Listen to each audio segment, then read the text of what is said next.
Santos TV apresenta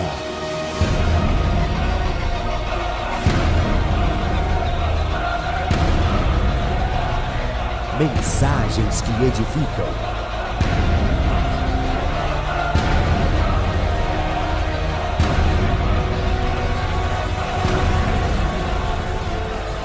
Com o apóstolo Paulo Rebiero. 1 Samuel capítulo 2. 1 Samuel capítulo 2, versículo de número 27. Quando se encontrar, diga aleluia. Diz assim o texto: E veio um homem de Deus a Eli e disse-lhe: Assim diz o Senhor, não me manifestei na verdade à casa de teu pai, estando os israelitas ainda no Egito, na casa de Faraó? E eu o escolhi dentre todas as tribos de Israel para sacerdote, para oferecer sobre o meu altar, para acender o incenso e para trazer o éfode perante mim. E dei à casa de teu pai todas as ofertas queimadas dos filhos de Israel. Por que dais coices ou despreza contra o sacrifício e contra a minha oferta de manjares, que ordenei na minha morada, e honra a teus filhos mais do que a mim, para vos engordardes do principal de todas as ofertas do meu povo de Israel? Portanto, diz o Senhor Deus de Israel, na verdade tinha dito eu que a tua casa e a casa de teu pai andariam diante de mim perpetuamente. Porém, agora, diz o Senhor, longe de mim tal coisa, porque aos que me honram, honrarei, porém os que me desprezam, serão desprezados. Quem tem ouvidos para ouvir, diga glória a Deus. Eu fico olhando para essa história, para esse relato, e fico imaginando a expectativa do Senhor acerca deste homem chamado Eli. Ele faz parte de uma linhagem sacerdotal. Ele vem da geração, ele é filho de Itamar, o filho mais novo de Arão, 14º juiz de Israel. Depois de Sansão, quem começa a dar as instruções em Israel é Eli. Governa dos 58 anos até os 98, por 40 anos julga Israel. Eu fico imaginando que quando esse homem estava sendo concebido, Deus criou expectativas acerca dele. Porque o Senhor conhece as intenções do nosso pensamento, conhece o nosso levantar, o nosso assentar. O Senhor tem expectativas acerca de mim, acerca de você, desde a fundação do mundo, porque eu sou o sonho, um fruto de um sonho de Deus. Diga comigo, eu sou um fruto do sonho de Deus. Por causa disso, o Senhor ele tem expectativas comigo e com você. O Senhor espera que tudo aquilo que Ele tem falado, ministrado, me instruído acerca dEle na minha vida e na sua vida, nós apliquemos. E por um tempo esse homem andou na presença de Deus, recebeu por herança sacerdotal a transferência, o privilégio de poder ir à face de Deus. Esse homem pegava os pecados do povo, entrava na presença de Deus e levava os pecados ao Senhor. Lá em Apocalipse capítulo 5, no versículo 10, o Senhor diz que Ele nos fez, nos separou como reis e sacerdotes, para que justamente nós também possamos entrar diante dEle, face a Ele, ante Ele, para suplicar a Ele todas as coisas. Hoje nós não precisamos mais apresentar as nossas coisas a um homem para que esse homem leve ao Senhor, e nem que eu leve ali sangue de algum animal para que aquilo possa ser consumido. Eu posso chegar diante de Deus porque eu tenho livre acesso ao trono do Pai. Diga isso, eu tenho livre acesso ao trono do Pai. Esse homem também tinha, carregava o éfode, roupa sacerdotal, um peitoral com 12 pedras, simbolizando as 12 tribos de Israel. Carregava próximo do seu coração Urim e Tumim, algo que eles consultavam para receber a instrução do Senhor. Uma veste maravilhosa, feita com direcionamento do Senhor em carmesim, púrpura, fios de ouro. Uma roupa maravilhosa. Recebeu o privilégio de poder levantar as mãos e na língua hebraica declarar: Ivanelecha Adonai veis melecha, Yair Adonai panavelecha virunecha, Isha Adonai panavelecha, veiasem lecha shalom. Ele recebeu a orientação do Senhor para dizer isso que o Senhor te abençoe e te guarde. Que o Senhor faça resplandecer a sua face sobre ti e tenha misericórdia de ti. Que o Senhor, que é todo poderoso, volte o seu rosto sobre você e te dê a paz.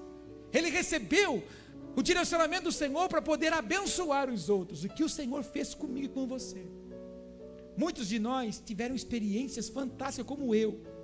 Eu vivi um período totalmente desgarrado do Senhor, sem conhecer o que era uma vida de dependência a Ele. No momento oportuno Ele foi e me tragou, me tirou de lá, me reconciliou, me trouxe para cumprir um propósito dEle.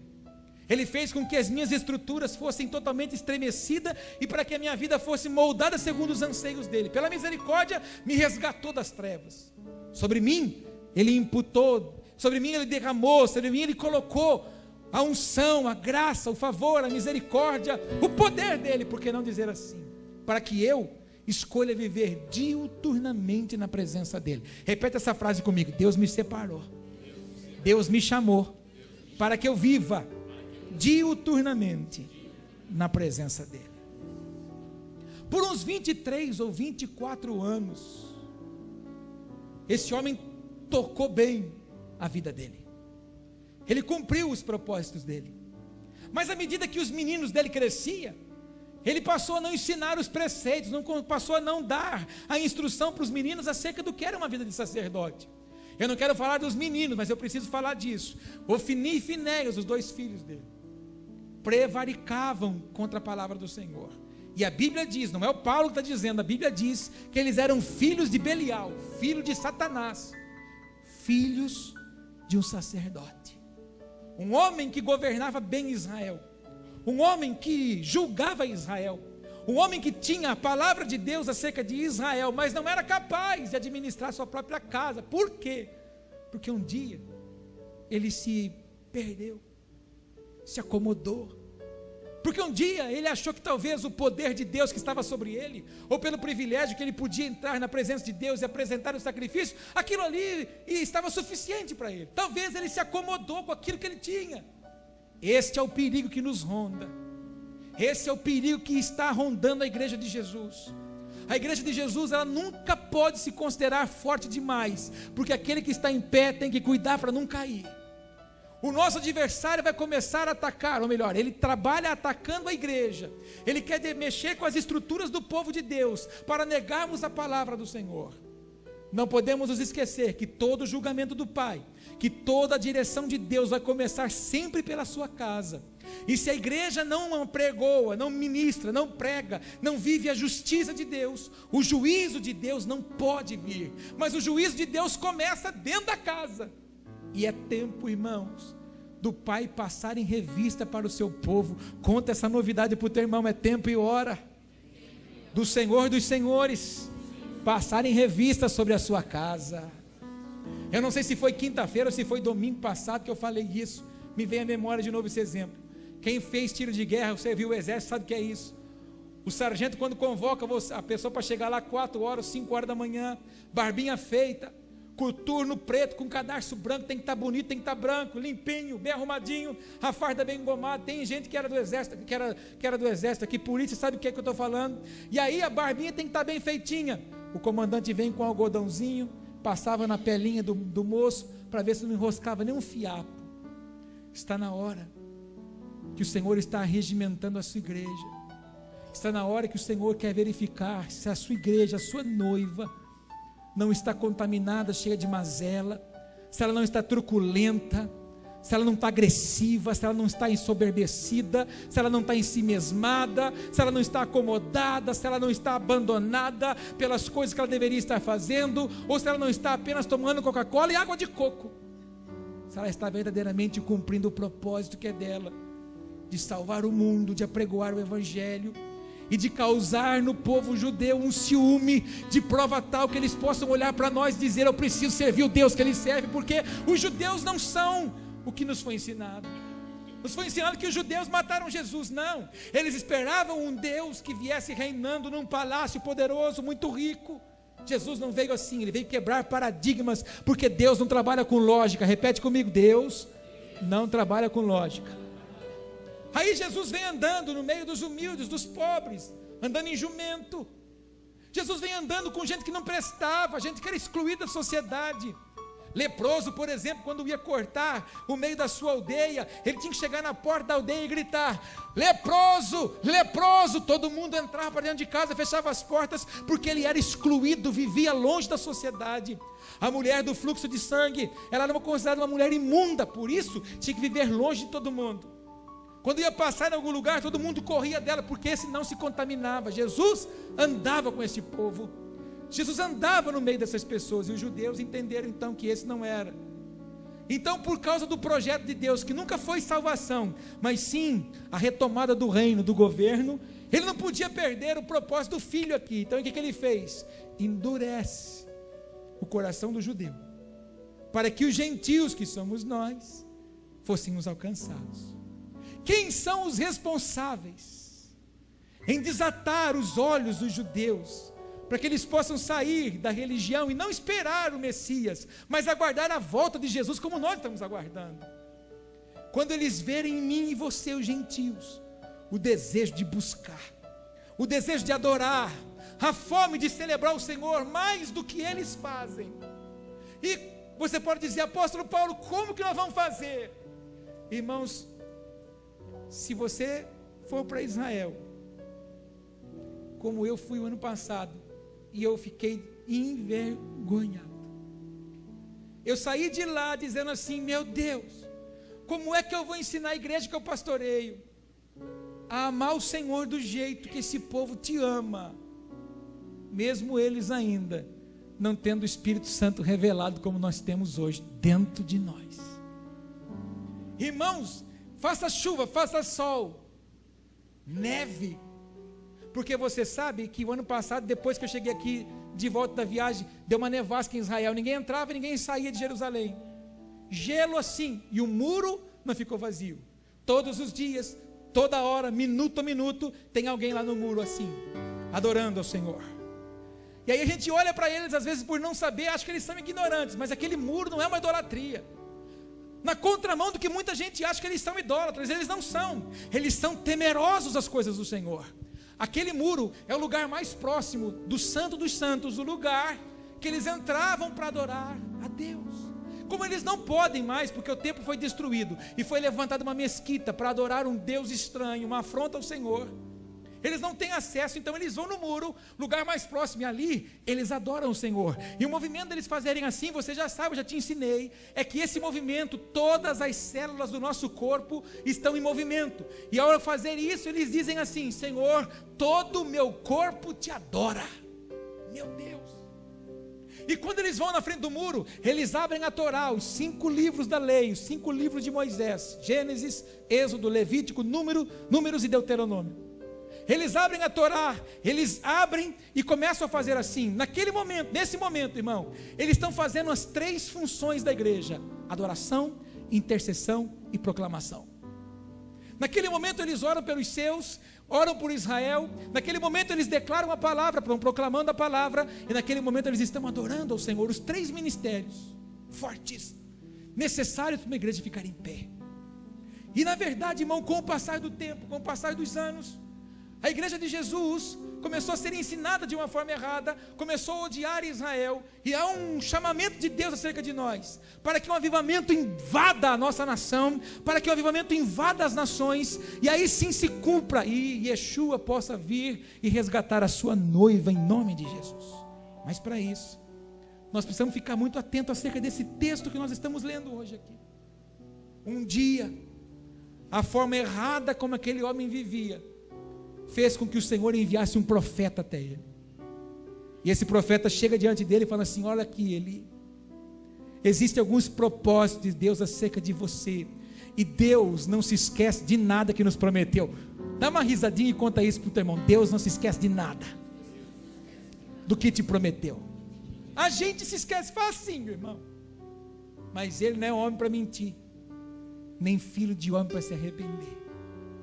Tudo que Ele prometeu acerca de mim e de você, Ele vai cumprir. E aquilo que não cumprir por desobediência nossa, no dia certo Ele vai nos lembrar. Ah, apóstolo, me prova. Você não leu no versículo 27? Olha só o que Ele falou no versículo 27, quer ver? Vamos ler de novo para a gente chegar ao ponto importante aqui da palavra. Quantos comigo? Ele começa dizendo assim, no versículo 27, e veio um homem de Deus a Eli, e disse, assim diz o Senhor, não me revelei na verdade a casa de teu pai, estando eles ainda no Egito, sujeitos à casa de Faraó? Olha o que o Senhor estava falando para ele, viu? Você lembra, porque os pais contavam para os filhos a grandeza de Deus. Fala isso comigo, os pais contavam para os seus filhos as grandezas de Deus. Então todos eles sabiam do que o Senhor havia feito. E olha que ele lembra Eli, não se esqueça, Eli era filho de Itamar, Itamar era filho de Arão, Arão era aquele que falava por Moisés, porque Moisés era gago. Veja você, e Arão ouviu todas as promessas acerca do povo do Senhor que estava saindo do Egito. Arão viu toda a rebelião do povo quando chegou no Egito, no deserto caminhando. E ali eles tinham suprimento, providência e provisão de Deus. Todo instante Deus supria. Tinha fome, Deus dava maná. Quando eles quiseram comer carne, Deus deu cordonizes. Quando eles tinham sede, Deus dava água da rocha. Eles caminharam 40 anos, a roupa e o seu calçado não se consumia. Um Deus zeloso, fala comigo, Deus é zeloso. Diga comigo, Deus supre todas as minhas necessidades. Fala isso para o teu irmão, aquieta o coração, porque Deus supre todas as nossas necessidades. Aí o Senhor traz a memória dele, viu? Eu falei lá acerca de algumas coisas, acerca da terra que eu tinha para vocês, e o Eli, irmãos, estava na terra já da promessa. Eli já estava no cumprimento da palavra do Senhor. Eli já estava desfrutando da terra que emana leite e mel, da promessa do Senhor, da garantia da palavra. E aí o Senhor falou assim, viu, olha, você lembra daquilo ali? Continua falando no versículo 28. E eu escolhi dentre todas as tribos de Israel. Repete comigo, escolha. Faz uma cara bonita agora, de crente ungido, e fala para esse irmão aí, ó, escolha. Você já foi no supermercado, naquela promoção de tomate? Porque está feio o preço, né? E aí você vê, tem aqueles tomates mais verdezinhos assim, não está muito bom. Tem alguns que estão meio passados. E aí, no caso da gente, homem, a patroa dá a listinha e fala assim, ó, traz tomate, ó, traz no meio termo. Então a gente pega um por um, olha, põe no saquinho. Pega outro, não, esse não vai. Escuta uma coisa. Quando eu falo essa palavra escolha, e eu falo de mim, estou falando de mim agora. E quando eu falo que eu sou escolhido de Deus, a primeira cena que vem na minha cabeça, a primeira cena que vem no meu espírito, é que Deus pegou outras pessoas, olhou e disse assim, não, esse não. Aí o Senhor pegou o Paulo e falou assim, esse aqui sim. Quando eu falo de escolha, irmão, significa que eu passei pelo crivo de Deus. Chamados todos serão para o céu, mas escolhidos para reinar são poucos. E onde é que a gente está se metendo? Está feliz em ser chamado? Tem um monte de gente na igreja que está feliz por ser chamado, mas eu não quero ser chamado. Eu quero ser parte dessa escolha, como noiva que virá reinar com o Messias e julgar as nações. Então quando eu falo da palavra escolha, significa que quando Deus me chamou, Ele olhou para mim e falou assim, tem as minhas características. Fala isso para o teu irmão, você tem as características. Só que na verdade, irmão, é assim como o nosso carro, aquele carro que você tirou o mês passado na concessionária. Fala amém. Se você não cuidar dele, vai quebrando. E se você pegar naquela unção do remendo, do remendo como é que chama aquele negócio? Do arame, quebrou uma coisinha, não, a gente vai amarrar com arame hoje. Aí não, a gente passa uma borracha hoje. Não, amém. Ou que não, senão quando quebra lá, pega aquela pressão da sua geladeira, parou, aí você pega o elástico, amarra em volta dela hoje, aleluia. Quebrou o pezinho do fogão, amanhã você põe um tijolo, se não toco, a gente vai trazendo aquela sucata. Assim é a vida espiritual. Vida espiritual precisa de manutenção. Repete isso, vida espiritual precisa de manutenção. Só que eu preciso falar uma palavra pesada agora. Quantos querem ouvir? Grande problema é aqueles que não sabem administrar quando estão vivendo muito. Tem gente que por receber muito de Deus, em vez de comer, em vez de digerir e plantar isso na vida de outros, começa a pisar por cima como ovelha gorda. E as ovelhas gordas, quando tem muito, começam a sapatear, as magras, aquelas que precisavam ser alimentadas, não conseguem comer, porque tudo que era para comer está sapateado, irmão.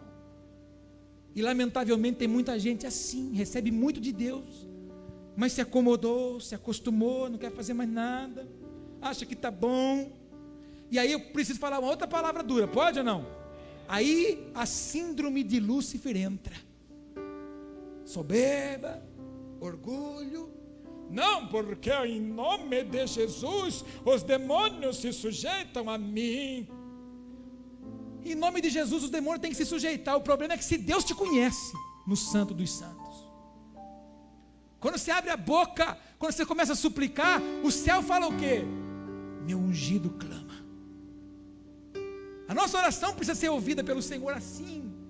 Tem que haver intimidade. Eu tenho trabalhado uma frase nessa igreja aqui, alguns cultos seguidos. Irmãos, se eu de vez em quando eu visito a presença de Deus, eu só vou receber informação. Mas se eu viver na presença de Deus, eu vou viver cheio de revelação. O grande problema nosso é que de vez em quando a gente quer entrar. Ah, Senhor, porque agora eu entro na tua presença. Então antes não estava. Nós precisamos viver na presença de Deus, porque senão seremos traídos pelos laços do inimigo. Conta isso para o teu irmão. Viva na presença de Deus, senão você será atraído pelas artimanhas do seu inimigo. E o Senhor disse assim: olha, te escolhi lá, eu te escolhi dentre todas as tribos de Israel. Sabe aqueles parentes que te acusam? Sabe aqueles parentes que te olham de cima e embaixo? Sabe aqueles amigos que te excluem? Sabe aquelas pessoas da sua vizinhança que não olham em você? Pois é, irmão, você foi escolhido no meio de todos eles. Era isso que o Senhor estava lembrando para o Eli, irmão. Eu imagino que enquanto o Senhor falava assim com Eli, o coração do Eli começou a ser espedaçado. Sabe por quê, irmão? Porque ele começou a lembrar da negligência dele acerca das coisas que ele estava fazendo com o Senhor. E o Senhor trazendo a memória dele: olha, te escolhi, viu? No meio de tantos, eu escolhi você para ser sacerdote, para ter intimidade comigo, chegar na minha face. Te separei como sacerdote, disse mais, para subir ao meu altar. Ei, para subir no lugar do sacrifício. Chamei você para queimar o incenso, para trazer o éfode perante mim, e dei à casa de teu pai todas as ofertas queimadas dos filhos de Israel. Olha o 29. Por que desprezais o meu sacrifício e a minha oferta? Porque ordenei que se fizessem na minha morada, e porque honras a teus filhos mais do que a mim. Quando eu li de novo esse versículo esses dias, e essa frase ali, ó, você honra mais os seus filhos do que a mim, ele disse assim: por que você concorda com as coisas erradas dos seus filhos mais do que me obedecer? Quando eu li isso, eu tremi. E o Espírito Santo falou assim para mim: Paulo, o problema da igreja é esse. A igreja hoje está mais honrando as suas vontades. A igreja está mais honrando hoje os seus pensamentos. A igreja está mais hoje focada nos seus alvos, nos seus objetivos, do que viver na minha vontade, segundo aquilo que eu tenho para eles.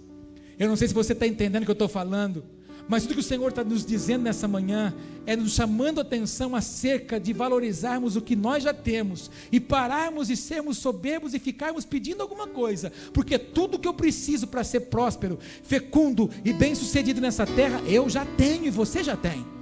Fala isso para o teu irmão: tudo que você precisa para ser bem sucedido nessa terra, você já tem. Ele continua dizendo: você honra mais os teus filhos que a mim, de modo a vos engordardes do principal de todas as ofertas do meu povo Israel. O povo levava o sacrifício e eles podiam colocar um garfo ali e arrancar um pedaço daquela carne da gordura que era sacrificada. Porém os filhos de Eli, Ofni e Finéias, eles iam lá, pegavam, comiam sem nenhuma limitação, se relacionavam com mulheres estranhas, blasfemavam contra o templo, e o Eli não fazia nada.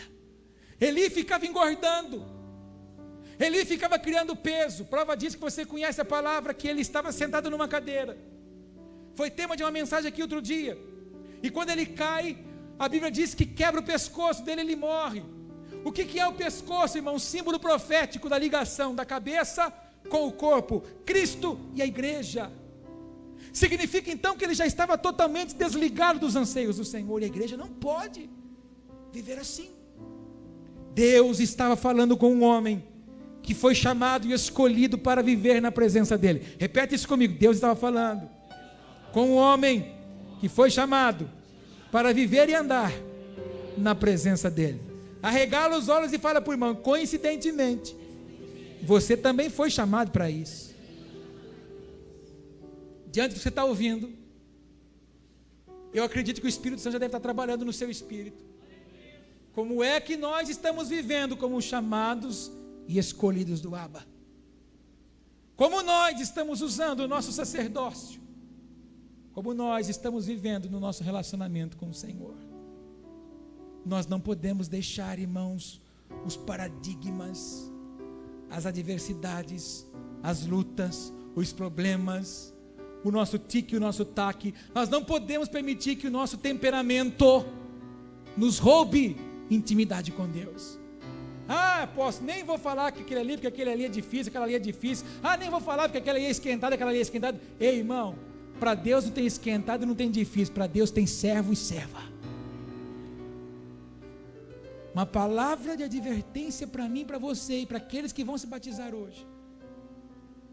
Vocês serão firmados no meio de uma geração incrédula. E vocês vão ter a seguinte escolha: ou vocês vão andar com a geração incrédula, ou vocês vão escolher fazer a diferença no meio dessa geração incrédula. Que o Senhor nos dê graça e misericórdia, para que no dia do juízo, irmão, a gente não entre numa salinha dessa e o Senhor não ligue o Blu-ray. Ele pega o controle remoto e pá. Paulo, vamos assistir um pedacinho da sua jornada. Aí vem aquela imagem da gente assim, de que a gente estava meio enfesado, chutando tudo, quebrando tudo. Estava na unção do quebra-barraco. E aí a gente ia falar assim: não, Senhor, avança esse pedaço aí. Não, deixa eu colocar em slow motion. Por que você estava tão alterado assim? Onde é que estava meu espírito naquela hora? E o duro, irmão, que essa salinha não vai ter como correr para a esquerda nem correr para a direita. Ali, o tratamento vai ser duro e pesado. Fala comigo, duro e pesado. Nós não podemos negligenciar o que nos foi dado, porque um dia ele vai passar em revista diante de mim e de você. Repete comigo: ele vai passar mais uma vez em revista diante de mim. Aí o versículo 30 ele sacramenta: portanto, diz o Senhor Deus de Israel, na verdade eu tinha dito que a tua casa e a casa de teu pai andaria diante de mim perpetuamente. Mas agora, o Senhor diz: longe de mim tal coisa. Foi mais ou menos o que o Saul ouviu: Saul, eu me arrependo de ter te posto como rei em Israel. Você quer palavra mais pesada do que essa? Me arrependi de escolher você. E mais, ele não acabou aí. Ele disse assim: olha, e para você saber, eu já achei alguém melhor que você para governar Israel. Alguém que vai ser segundo o meu coração. Apóstolo, você está falando isso para deixar a gente nervoso, bravo? Não. Eu queria que você entendesse, que você tremesse na presença de Deus, como eu tremi essa semana ao ler de novo esse texto, do quão sério é o tratamento de Deus. E há uma onda que está invadindo muita gente, que está achando, irmão, que não vai ter o juízo final. Tem muito crente acreditando que não vai ter prestação de conta. Tem muito crente, irmão, achando que viver com Jesus do jeito que quer. E aí fala assim: não, porque Deus é amor, né? Deus tem que entender. E repete comigo: Deus é muito amor, mas é muito juízo também. Um Deus que ama é um Deus que também vai trazer o seu juízo. Então não é porque Ele me ama que eu vou escambar e viver do jeito que quero. O que tem de gente hoje, irmão, que aceitou Jesus como o único e suficiente Salvador, e está vivendo com Jesus de qualquer jeito, achando que Ele tem a obrigação de entender. A gente precisa entender que Ele depositou uma unção na minha vida e na sua vida, para transformar o lugar aonde eu estou plantado. Fala isso: Deus me chamou para transformar onde eu estou plantado, e Ele vai cobrar isso de nós. Ele continua dizendo ainda: na tua casa e teu pai, longe de mim tal coisa, porque honrarei aos que me honram, mas os que me desprezam serão desprezados. Eu queria que você trouxesse essa frase no seu espírito, que você fizesse um diagnóstico. Onde é que eu me encontro hoje? Honrando ou desprezando? E é assim, ó, aquele que você teme é o que te governa.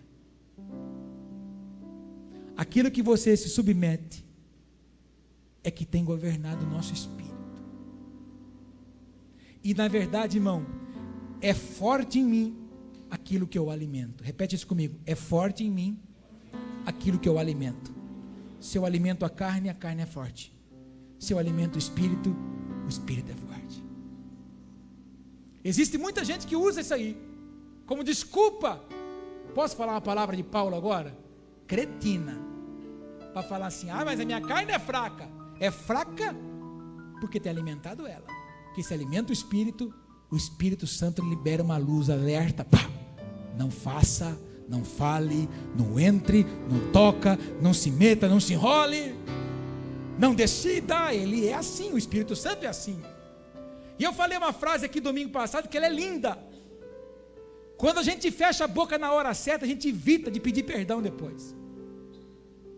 E o Espírito Santo nos faz isso. Sabe por quê? Porque a boca fala do que o coração está cheio. Aí a gente usa desculpa. Mas não é, eu fiquei nervoso, eu falei. Não, você falou porque você queria falar mesmo, está cheio disso. Se está cheio de Deus, irmão, a gente exala a Deus. Fala isso comigo, se eu estou cheio de Deus, eu vou exalar a Deus. Fala, se eu estou cheio de mim, eu vou exalar a mim mesmo. Ele estava dizendo isso aqui para ele, ó. Viu? Porque você está desprezando a mim. Porque você não está me honrando. E eu fiz uma anotação aqui, que na verdade eu não li nada da minha anotação. Eu anotei 2 frases aqui para falar com você, acerca de coisas importantes que nós precisamos atentar, mas eu vou terminar, diga glória a Deus. A primeira delas é, uma família não agrada a Deus apenas pela sua tradição. Família tradicional. Família é essa que recebeu sacerdócio por tradição. Esse Eli, filho de Itamar, Itamar, filho de Arão. Só que depois na sua casa, pega o versículo 31 em diante, e vê que ali o profeta que foi falar com Eli, fala assim, ó, inclusive seu filho Ofni e Finéias vai morrer. De quando Deus falou com ele, até se cumprir, demorou de 23 a 24 anos. Escuta, olha para mim agora, é importante que você vai ouvir. Eli ficou uns 23 anos com essa palavra aí, ó, na cabeça dele. Eli ficou uns 23 anos com essa palavra na cabeça, seus filhos vão morrer, Eli, porque você desprezou Eli, aquilo que eu dei para você, Eli. Você está fazendo Eli de qualquer jeito, rapaz, aquilo que eu entreguei nas suas mãos. Eu chamei você, Eli, para ser juiz e julgador das terras de Israel. Eu não chamei você para enfeitar, não chamei você para agradar ninguém, não, Eli. Eu chamei você para você marcar e fazer. Fala isso para o teu irmão. Deus chamou você, não para agradar ninguém, mas para pregoar a justiça dele nessa terra. Lembra do Saul? Qual foi a desgraça do Saul? Defeito no caráter. Não quis falar não para os soldados. Não, vamos poupar, Deus vai gostar. O Senhor disse para ele, Senhor, eu não mandei você acabar com tudo, quem mandou você poupar? Não, é que o povo, né? Isso não me agrada não, viu, seu Saul? Então, meu irmão, minha irmã, filhos amados, ou nós andemos na presença de Deus, ou aquilo que nos foi dado vai ser tirado. Vamos orar? Vamos nos colocar diante do Senhor, falar para Ele, Pai, eu quero te honrar acima de qualquer coisa. Quantos entendem o que eu estou falando? Fiquemos em pé.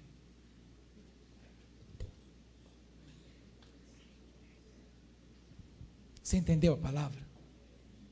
Mesmo? Serviu? Mas não perca ela quando você sair a porta ali, não. Não perde ela. Chega em casa hoje, irmão. Não vai assistir a Eliana, não. Muito menos o Faustão. Pega esse texto hoje, continue lendo e diga quando você sentar com a Bíblia aberta, fala: Espírito Santo, fale comigo. Senhor, eu não quero, Pai, passar por uma cena dessa, não quero entrar nessa salinha e sentir esse tipo de sensação que esse homem, você se coloca no lugar do Eli, irmão. Mas, irmão, aonde Deus investe autoridade e unção, vai ser um lugar de solidão. Você pode falar isso para o teu irmão? Aonde Deus investe autoridade e unção, vai ser um lugar de solidão. Tem dia que você vai conversar com um, com o outro, nada resolve. Tem dia que você vai querer abraçar um ou outro, nada resolve. Só um lugar resolve. Quando você se ajoelha e vai lá no pé do Pai, sem ter o cheiro da meinha dele. Quando você vai no seu quarto, fecha a porta e entra na presença dele. Desfruta da instrução dele, só ele. Por quê, irmão? Porque ele me chamou e te chamou para um relacionamento duradouro. Eu insisto isso aqui, pelo amor de Deus, entenda isso. Desde quando o Senhor fez o céu, a terra e tudo que é mais precioso que nós olhamos hoje, entregou para Adão, Deus desejou relacionamento. Você pode imaginar, eu falo isso sempre aqui, você pode imaginar um Deus que deixava o trono de glória, onde os querubins, os serafins e os anciãos não querem deixar de olhar. Ele saía de lá para se relacionar com Adão, irmãos. Escuta, o que aconteceu com Eli, o que aconteceu com Saul, um dia aconteceu com Adão. O Senhor um dia veio para conversar com ele, para se relacionar com ele. Ele fala: ô Adão, onde é que você está? E o Adão não responde. O Adão desprezou aquilo que o Senhor havia dado. Que eu e você não sejamos achados assim, irmão, desprezadores das coisas que Deus nos dá. Vamos orar, pedir ao Senhor que nos dê uma aliança perpétua com Ele, que nenhuma distração nos pegue, irmão. Curve sua cabeça, feche os seus olhos. Pai, são dias proféticos sobre nós. Sabemos que há uma nuvem de revelação do Senhor sobre as nossas vidas. Sabemos que o Senhor está regimentando a tua igreja. Sabemos que o Senhor está preparando a sua igreja. O Senhor está trazendo armas espirituais para a igreja, para um tempo, Senhor, difícil, que como igreja nós ainda vamos enfrentar. São os dias difíceis, os dias trabalhosos, onde os homens são amantes de si mesmos. Como igreja nessa hora, Pai, nós nos humilhamos, nós nos prostramos ante aos teus pés, e nós te pedimos, Pai, misericórdia. Se temos andado como o sacerdote Eli, se temos vivido negligenciando a tua palavra como este homem, nos perdoe, Senhor, pela nossa distração. Mas uma coisa nós fazemos nessa manhã, Pai, nós nos arrependemos, nós confessamos os nossos pecados, confessamos que distraímos, confessamos que perdemos o foco, confessamos que nos esfriamos, confessamos que olhamos para as pessoas e não olhamos para o trono. Confessamos, Pai, que muitas vezes acreditamos em palavras de homens e não confiamos nas palavras do Senhor. Pai, nos alinhe aos anseios do Senhor. Nos permita, Pai, entender os anseios. Nos permite, Pai, entender o favor do Senhor todos os dias. Nos leve a níveis novos de intimidade, níveis novos, Pai, de revelação, níveis novos, Pai, de conhecimento das coisas do Senhor. Pai, que nós, como igreja, escolhamos sair da visão natural, Senhor, de enxergar as coisas da terra, que os nossos olhos sejam levantados a enxergar as coisas espirituais, a entender, ó Senhor, as coisas dos céus. Levantamos sim, Senhor, os nossos olhos para o trono da graça do Senhor. Venha, Pai, sobre as nossas vidas nessa hora, nós te pedimos, em nome de Jesus. Se você puder, levante as suas mãos e vamos declarar isso. Eu estou aqui. Aleluia. Deixa a tua unção fluir e me tocar. Meu Senhor, meu Rei é teu, esse meu coração.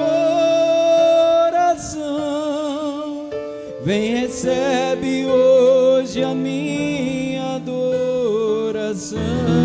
Recebe, Pai. Quero ser oferta viva em teu altar, meu Pai. Aleluia. Minha vida eu entrego em tuas mãos. mesmo que não haja em mim palavras pra dizer, quando teu amor invade o meu viver.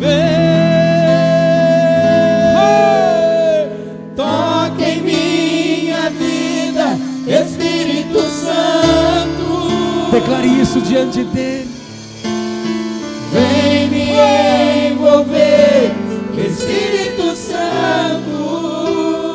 Oh, Espírito Santo. E me renovar, Espírito Santo. Faz o teu querer, Espírito Santo. Toque em minha vida, cante. Toque em minha vida, Espírito Santo. Suplique isso diante dele. Vem me envolver, Espírito Santo. E me renovar, Espírito Santo. Faz o teu querer, Espírito Santo. Espírito Santo, venha cumprindo em nós todos os dias tudo aquilo que o Senhor mesmo tem sonhado, Pai, acerca de nós. Que os nossos pés não vacilem para a esquerda nem para a direita, que nós não olhemos para trás, Senhor, a não ser para ver, Pai, a distância que estamos dos nossos inimigos, mas que os nossos olhos, Senhor, estejam virados para o trono da graça do Senhor.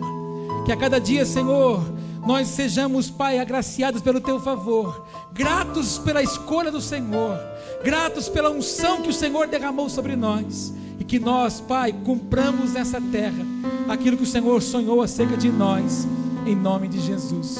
Se você crê, diga obrigado, Jesus, e dê um forte e bem lindo aplauso para Ele.